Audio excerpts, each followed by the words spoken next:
Hello everyone, welcome back to my channel. दोस्तों, प्रस्तुत है आज की ब्रेकिंग न्यूज।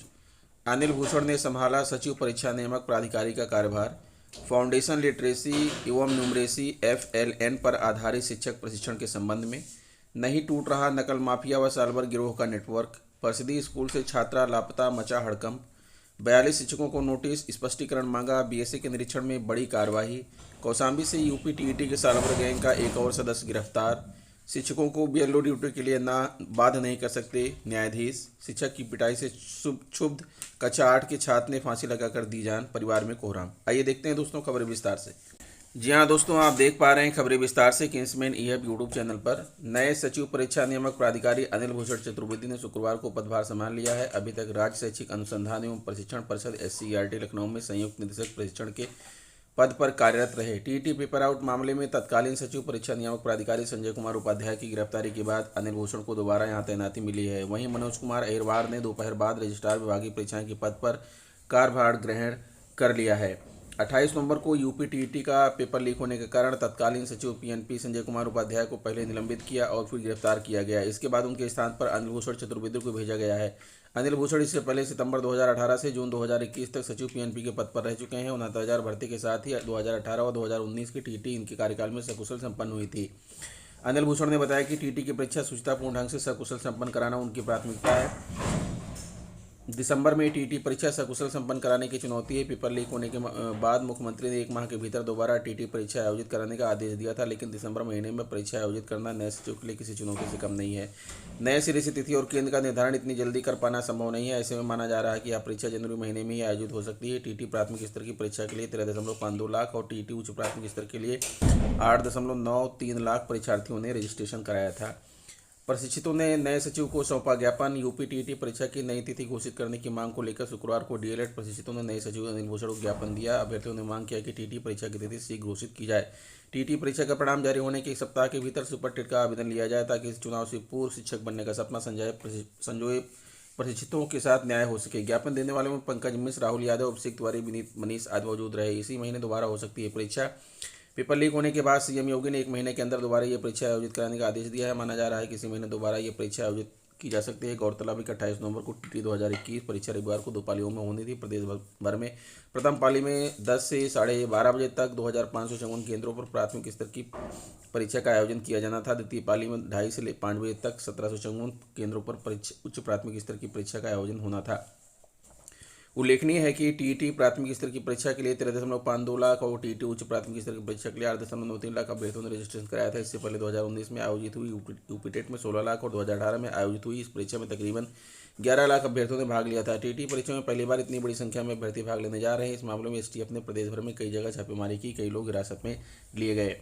प्रेक्षक निदेशक राज्य शैक्षिक अनुसंधान और प्रशिक्षण परिषद उत्तर प्रदेश लखनऊ सेवा में प्राचार्य उप शिक्षा निदेशक जिला शिक्षा एवं प्रशिक्षण संस्थान संबंध जनपद जिला विशेष शिक्षा अधिकारी संबंध जनपद उत्तर प्रदेश। फाउंडेशन लिटरेसी एवं न्यूमरेसी FLN पर आधारित शिक्षक प्रशिक्षण के संबंध में महोदय कृपया राज्य शैक्षिक राज्य परियोजना निदेशक राज्य परियोजना कार्यालय समग्र शिक्षा विद्याभवन निशादगंज उत्तर प्रदेश लखनऊ के पत्रांक ये दिनांक 26/11/2021 का संदर्भ ग्रहण करने के कष्ट करें, जो प्राचार्य उप शिक्षा निदेशक जिला शिक्षा एवं प्रशिक्षण संस्थान समझ जनपद तथा जिला विशेष शिक्षा अधिकारी समझ जनपद को संबोधित है।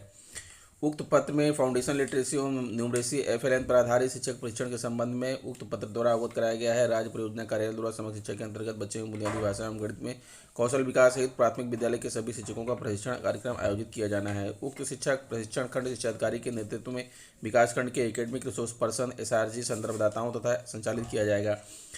शिक्षक प्रशिक्षण संबंधी दिशा निर्देश राज्य परियोजना के पत्र दिनांक 26/11/2021 में उल्लिखित है। उक्त के क्रम में राज्य परियोजना निदेशक के पत्र दिनांक 26/11/2021 की प्रति संलग्न कर अनुपालनार्थ प्रेषित है।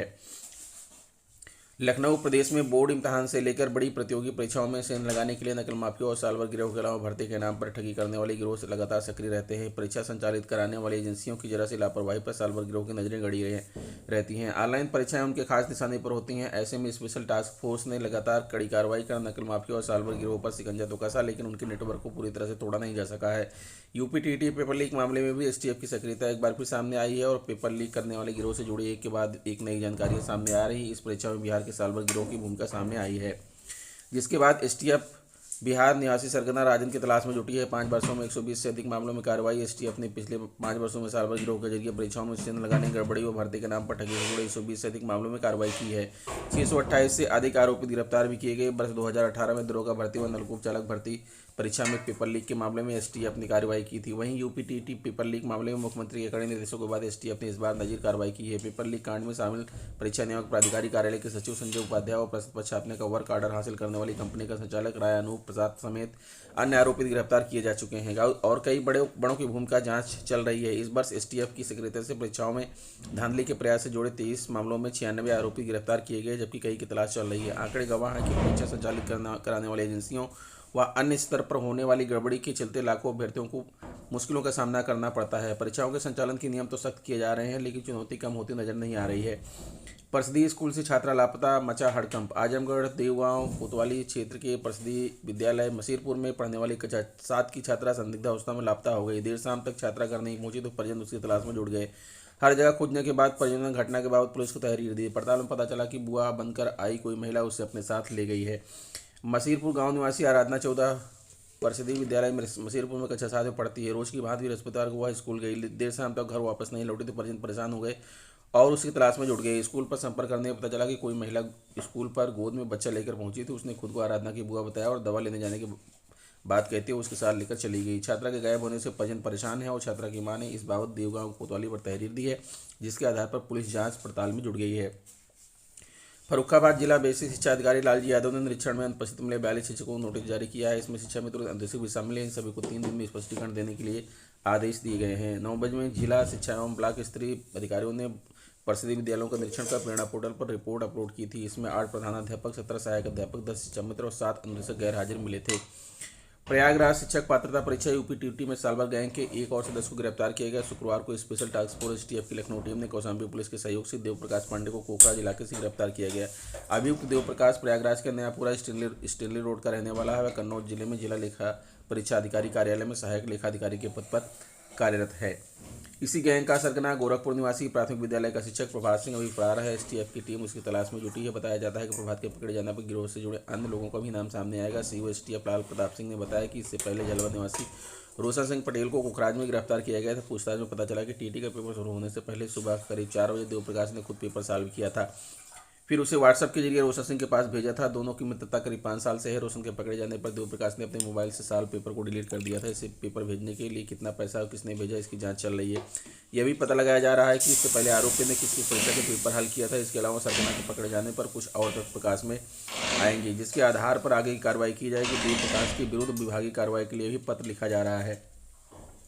हमीरपुर उच्च न्यायालय ने बीएसए को शिक्षकों को बीएलओ की ड्यूटी के लिए बात न करने और रोके गए वेतन को जारी करने का आदेश दिया है। बीएलओ ड्यूटी में लापरवाही बरतने पर डीएम के संस्तुति पर बीएसए ने 8 शिक्षकों को वेतन रोक दिया है। मामले में 2 शिक्षकों ने उच्च न्यायालय में बीएसए के आदेश को चुनौती दी थी। मामले की सुनवाई करते हुए न्यायाधीश ने शिक्षकों के पक्ष में फैसला सुनाया है। इलाहाबाद उच्च न्यायालय में शिक्षक जयप्रकाश और प्रियंका साहू ने रिट दायर किए थे। बताया कि विधानसभा चुनाव के मद्देनजर उनकी ड्यूटी बीएलओ में लगाई गई थी। स्कूल में वर्कलोड अधिक होने से वह ड्यूटी में असमर्थ थे। तहसीलदार की रिपोर्ट जिसमें 8 शिक्षकों को बीएलओ ड्यूटी में लापरवाही बरतने की कार्रवाई की बात कही गई थी। 16 अगस्त को 2021 को डीएम ने इन शिक्षकों का वेतन रोकने के लिए बीएसए ने संस्तुति की। इस पर तत्कालीन बीएसए सतीश कुमार, 17 अगस्त को शिक्षक नीलम देवी, जयप्रकाश, मीना धुरिया, छत्रपाल सिंह, बीना यादव, प्रियंका साहू, रवि कुमार और सुंदरकली का वेतन रोककर स्पष्टीकरण मांगा था।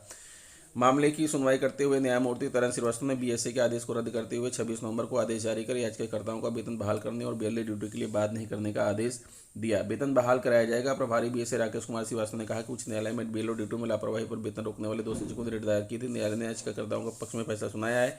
दोनों का एसडीएम से पत्राचार कर वेतन बहाल कराया जाएगा। शिक्षक की पिटाई से क्षुब्ध कक्षा 8 की छात्र ने फांसी लगाकर दी जान, परिवार में कोहराम। एटा जनपद में बागवाला थाना क्षेत्र के गांव कासौन निवासी कक्षा 8 के 12 वर्षीय छात्र ने घर में फांसी लगाकर जान दे दी। परिजनों का आरोप है कि विद्यालय में शिक्षक के डांटने और पीटने से किशोर क्षुब्धता। शव का पोस्टमार्टम कराया गया। पुलिस का कहना है कि तहरीर नहीं मिली है। कक्षा 8 का छात्र गांव कासौन निवासी नरेश ने बृहस्पतिवार को पोस्टमार्टम हाउस पर बताया कि उनका 12 वर्षीय पुत्र सचिन गांव के ही विद्यालय में कक्षा 8 में पढ़ता था। बुधवार को आज सुबह के समय स्कूल गया। वहां किसी बात को लेकर साथियों से मारपीट हो गई। इस पर स्कूल के शिक्षक ने उसे कमरे में बंद कर मारपीट की और बैग बाहर फेंककर परिजनों को बुलाकर लाने को कहा। इसी बात को लेकर सचिन ने घर आकर दोपहर करीब 2 बजे फांसी लगा ली। अन्य बच्चों के घर पहुंचने पर मामले की जानकारी हुई। नरेश ने कहा कि थाने में तहरीर दे दी है। पल्लेदारी करता है पिता नरेश ने बताया कि वह खेतीबाड़ी के साथ पल्लेदारी का कार्य करता है। बुधवार को काम के सिलसिले में एटा आया था। पत्नी संगीता देवी खेत पर गई थी, जबकि अन्य बच्चे स्कूल से नहीं लौटे थे। इस दौरान ही सचिन को फांसी लगाने का मौका मिल गया। पढ़ाई में होशियार था सचिन। पोस्टमार्टम हाउस पर गाँव के लोगों ने बताया कि सचिन पढ़ाई में होशियार था। उसे अधिकांश समय पढ़ते ही देखा जाता था। होशियार होने के कारण उसके साथ लड़के उससे पढ़ाई के संबंध में जानकारी करते रहते थे। तो दोस्तों, ये रहा आज का ब्रेकिंग न्यूज़। आशा करता हूँ वीडियो आपको अच्छी लगी होगी। अगर वीडियो अच्छी लगी है तो प्लीज़ मेरे चैनल को सब्सक्राइब कर लीजिए, बेल आइकन को प्रेस कर दीजिए। मिलते हैं आपसे नेक्स्ट वीडियो में कुछ नई जानकारी लेकर। तब तक के लिए नमस्कार।